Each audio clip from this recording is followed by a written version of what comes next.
Thank you so much for coming to my talk today. My name is Ollie Robertson and I'm going to be discussing some of my research which looks at the lived experiences of emotions in the daily lives of non-clinical populations and connecting these to scientific theory as a way of falsifying current perspective.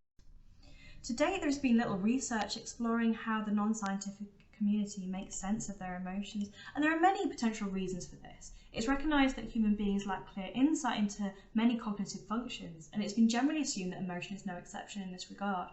However, most cognitive functions do not flavour our daily lives so pervasively as emotions do, and it may be that people do in fact have quite a sophisticated understanding of emotions. So, the current study aims to connect scientific hypotheses. So what did I do? I recruited 37 participants, 22 of whom were female, to undertake interviews or focus groups discussing perceptions and assumptions about emotion and emotion processes such as regulation and generation. The data was transcribed verbatim and analysed using thematic analysis. So my little nugget of reflexivity is that when I went into this study, I thought that participants would just be describing the theory of basic emotions back at me. And I thought this because of the pervasive nature of basic emotion theory in popular culture, for example, in Pixar's film Inside Out. So I was quite surprised that, spoiler alert, this isn't what I found. However, I wanted to be completely transparent about this because you might have questions about my epistemology or the lens that I had when I created the interview schedule or when I analysed the data. If you want to talk about this, please do tweet me or ask me questions. And if you want to talk about emotion theory, please do not hesitate to talk to me because I am here to talk about emotion theory all day, every day. So please don't hesitate to contact me. But but the results, what I found was that there was no one clear way that was agreed upon across all people as a way of expressing or experiencing emotions. There was a lot of diversity. Variety really was the norm here. However, there were some areas of emotion which reached consensus, and I'm going to describe and discuss a couple of these today, but there are more, so please do contact me if you have further questions. So unsurprisingly, people described emotions as happening or as occurring on intersecting axes of valence and arousal. So by valence, I mean hedonic valence, so going from positive to negative, as exemplified by this quote. It's either negative or positive, or it's kind of neutral. And arousal was understood as magnitudes of intensity. So here we have a quote where someone describes within each emotion you've got like another mini spectrum. So like levels of happiness, like just like everyday pleasantly happy, and then I don't know, birthday party happy, which I love birthday party happy.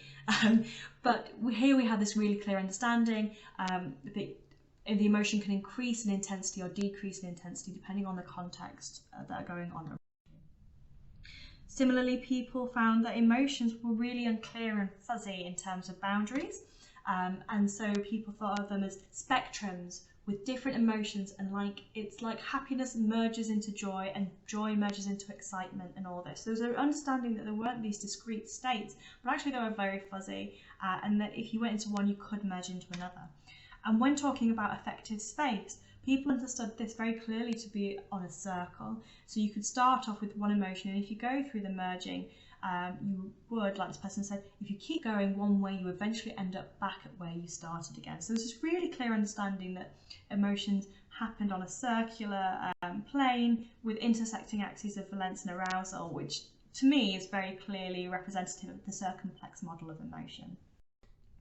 What I thought was just the coolest thing though, was that people really understood that emotion experience and emotion behaviour are socially learnt and dictated. So this one participant said, when you think about anger, you'll conceptualise it in a particular way, and that conceptualisation has been inherited by you being a fully fledged participant in the language that you have been initiated. And this was really clear throughout the data that participants understood language to have a mediating and moderating effect on the emotions you could have, what you could express, and what you could understand. So there was a lovely piece in a focus group where participants were talking about the emotion Schadenfreude, which is the feeling of joy at someone else's misfortunes. And participants in this focus group experienced this emotion, but until they had the word to describe it, they couldn't really clearly pinpoint it, and they couldn't talk to other people about it. It was brilliant. And it's not just the emotions that are dictated by language or society. The way that you manifest your emotions, so here the person says, I think you're almost socialized to have emotions manifested so that people have a very clear way of understanding your intentions. So the way that you manifest, the way that you behave when you have an emotion are socially dictated so that people can predict how you're feeling and predict your next behaviors. This was understood to actually be detrimental to certain groups in society. So here the first person in focus group interaction says, I know being a girl, I kind of wear my emotions, like, you know, I'm quite happy to cry and stuff like that. Whereas a lot of men, not all men, but a lot of men that I've met, you know, wouldn't do that. Like, just look at my brother, you wouldn't do that. And the brother responds, I might watch Mighty Joe Young now, I might cry my heart out. The humour in this interaction is predicated on the fact that undertaking specific regulatory behaviours like crying, which are expressive in nature, are a violation of social norms for specific identities within a society, and that there are consequences for ignoring those social norms and regulating their emotions. And this was very clear in the data. So women were the only group that were likely to say that there was differences between the genders in who could experience emotions to certain levels. And women thought that women had a greater repertoire of emotions.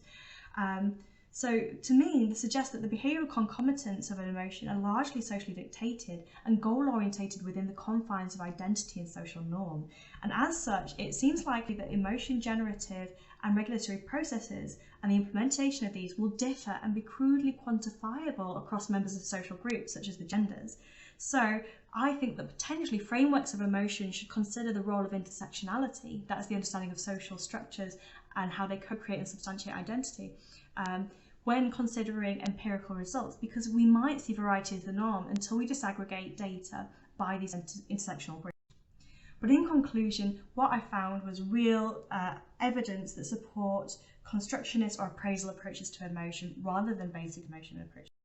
I want to quickly thank these people, Dr. Simon Khan, Claire Melia, Dr. Richard Stevens, Dr. Emma Harrison, especially Claire and Emma, who spent a lot of time with me on Zoom talking about my analysis. If you'd like to follow me, please do on Twitter @psychology. Thank you so much, and I welcome any questions you may have.